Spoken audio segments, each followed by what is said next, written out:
আমাৰ স্কুলৰ যিটো বৰ্তমান পৰিৱেশ এইটোলৈ মই দুখিত। এনেকুৱা পৰিৱেশ আমি কামনা নকৰোঁ। এতিয়া দুৰ্ভগতভাৱে মানে এনেকুৱা এটা চিটুৱেশ্যন হৈছে, নিশ্চিতভাৱে ইয়াৰ পৰা আমি অতি সোনকালে প্ৰতিকাৰ পাম। এতিয়া মানে যিটো আমাৰ ইউনিফৰ্ম সম্পৰ্কে যিটো আমাৰ নিউজ ওলাইছিল, সেই নিউজৰ তেনেকুৱা ভিত্তি নাই বুলি মই মানে স্পষ্টীকৰণ দিব বিচাৰোঁ। কেলেংকাৰী কৰিছে, 2 জোৰা ইউনিফৰ্ম দিব লাগে, সেইটো ঠাইত 1 জোৰাকেই দিছে।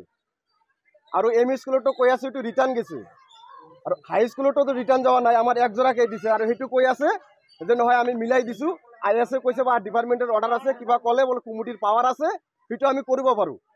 কিন্তু সেইটোতো নহয় না, আমাৰ চৰকাৰে, আমাৰ বিজেপি চৰকাৰে ছাত্ৰ ছাত্ৰীৰ কাৰণে সব দিছে, স্কুলৰ মিড ডে মিল, আপোনাৰ কাপোৰ সব দিছে। কিন্তু এতিয়া চাওক, কাপোৰ 1 জোৰাকেই দিলে কিমান দিন এটা ষ্টুডেণ্টে পিন্ধি আহিব পাৰে?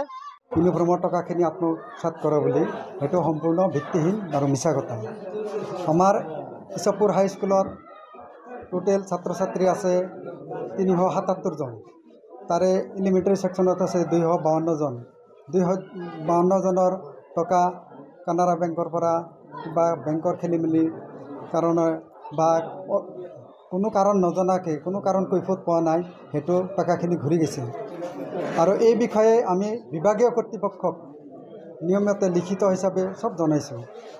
তাৰপিছত আমি কমিটি বহি, যিহেতু 70% কাপোৰ অলৰেডি ছাত্ৰ ছাত্ৰীক দিয়া হৈছিলে, আৰু কমিটি বহি আমি বাকী থকা ছাত্ৰ ছাত্ৰীক 1 জোৰাকৈ পোৱাৰ কাৰণে ব্যৱস্থা কৰি দিছোঁ।